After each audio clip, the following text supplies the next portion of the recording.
wabarakatuh. Kembali lagi di YouTube channel EKWS Putri. Jangan lupa like, komen, dan subscribe. Hari ini seperti biasa kita akan menyambung materi pembelajaran kita. Alangkah lebih baiknya jika kita mulai dengan berdoa. Berdoa dimulai. Berdoa selesai. Sekarang silahkan menikmati materi. Semoga bermanfaat. Lanjutan materi yaitu rumus konversi perkalian sinus kosinus, kemudian bagaimana cara mengubah dari bentuk A cos X ditambah B sin X menjadi K dikali cos X dikurang alfa. Yang pertama konversi rumusnya dua. Yang pertama konversi perkalian ke penjumlahan atau pengurangan. Jadi pembuktian rumusnya itu ada di buku, cuman ada beberapa yang keliru ya untuk pembuktian itu. Jadi kalau mau lebih jauh bertanya silahkan kita diskusi di grup WhatsApp aja. Kemudian sin alfa dikali cos beta sama dengan setengah dikali cos alfa tambah beta dikurang cos alfa kurang beta. Jadi mencarinya itu yang di dalam-dalam dulu baru dikalikan dengan setengahnya atau setengahnya dikalikan ke dalam. Kemudian kalau cos alfa dikali cos beta itu rumusnya adalah setengah dikali cos alfa tambah beta ditambah cos alfa dikurang beta. Kemudian misalnya sin alfa cos beta itu jadi setengah dikali sin alfa tambah beta ditambah sin alfa dikurang beta. Tapi kalau cos alfa dikali sin beta itu adalah setengah dikali sin alfa tambah beta dikurang sin alfa dikurang beta.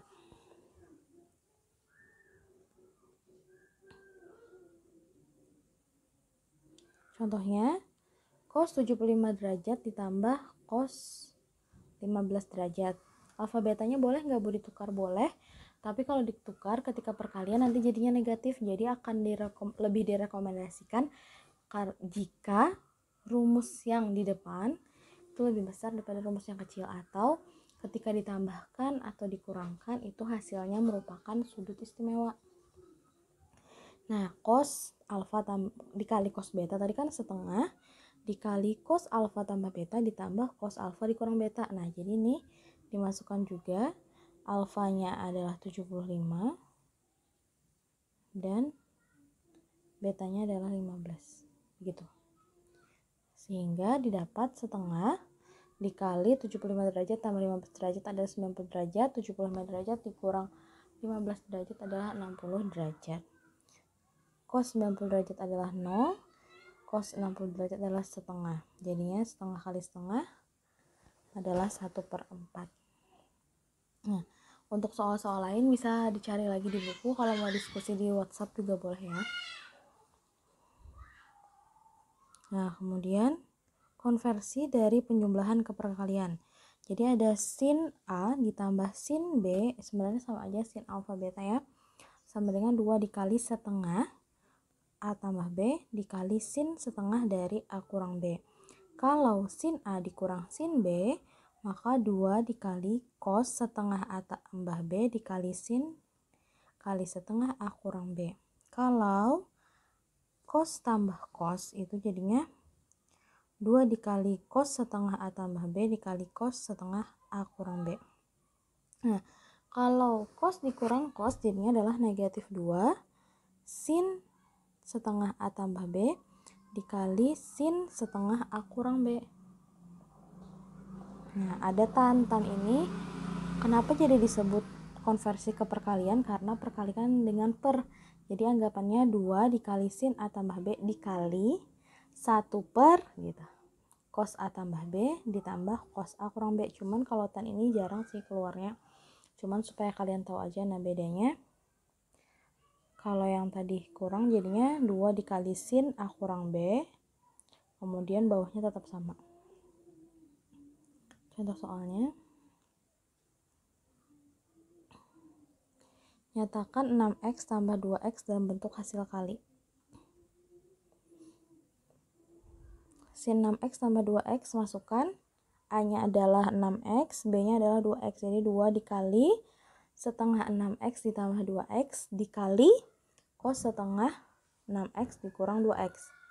Nah, jadinya 2 dikali sin setengah 6x tambah 2x, anggapannya 2/men ditambah 6/men adalah 8, dikali cos setengah 4x. Jadinya 2 dikali sin 4x dikali cos 2x.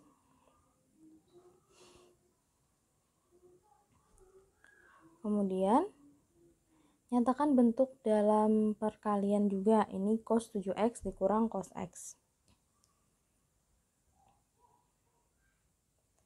Diubahnya negatif 2 sin setengah 7x tambah x.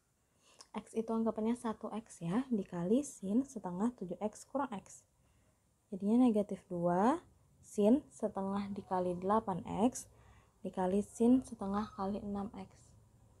Jadinya adalah negatif 2 sin 4x dikali sin 3x.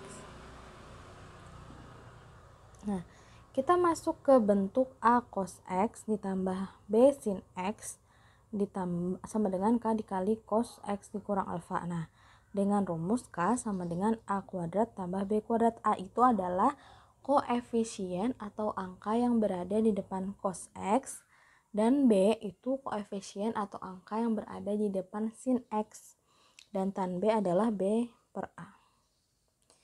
Nah, di sini ada beberapa cirinya. Ketika A lebih dari 0, B lebih dari 0, maka alfanya itu nanti di kuadran 1. Kemudian ketika A-nya kurang dari 0 tahu kan ya, negatif. B-nya lebih dari 0, maka alfanya di kuadran 2. Ketika A kurang dari 0, B kurang dari 0, maka alfanya berada di kuadran 3. Kemudian C-nya lebih dari A-nya lebih dari 0, B kurang dari 0, maka alfanya berada di kuadran 4. Penting ingat ya, kalau di kuadran 1 semuanya positif, di kuadran 2 itu yang positif hanya sin, berarti B kan, makanya B-nya positif, sisanya negatif. Kemudian di kuadran 3 itu yang positif tan, sedangkan di sini nggak ada tan, berarti semuanya negatif. Kemudian kuadran 4 itu cos yang negatif, berarti A-nya positif, B-nya negatif. Kita masuk ke contoh. Nyatakan sin x ditambah akar 3 cos x ke dalam K dikali cos x dikurang alfa.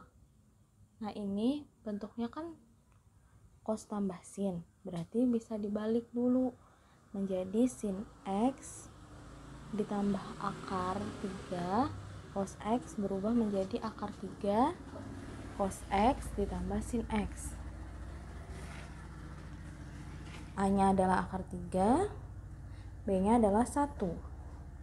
Kemudian K-nya A kuadrat tambah B kuadrat. A-nya adalah akar 3 pangkat 2, B kuadratnya adalah 1 pangkat 2. Jadinya K-nya sama dengan akar 3 tambah 1, akar 4 adalah 2. Kemudian kita cari lagi tan-nya. Tan alfa sama dengan B per A. B-nya adalah 1, kemudian A-nya adalah akar 3, atau bisa disebut 1/3 akar 3 jika dirasionalkan. Kita masukkan ke persamaan trigonometri yang sebelumnya di tan. Jadinya 30 derajat kan, jadinya alfa ditambah 30 derajat ditambah K kali 180 derajat. Jadinya karena tadi kuadran pertama ya, A-nya positif, B-nya positif, maka alfa yang memenuhi adalah 30 derajat. Jadinya sin x ditambah akar 3 cos x itu berubah menjadi 2 dikali cos x dikurang 30 derajat. Gitu. Nanti kalau ada kurangan atau negatif itu dianggap negatif. Oke. Terima kasih. Wassalamualaikum warahmatullahi wabarakatuh. Demikianlah materi kita hari ini. Jika ada pertanyaan silahkan tulis di kolom komentar, atau untuk murid-murid saya silahkan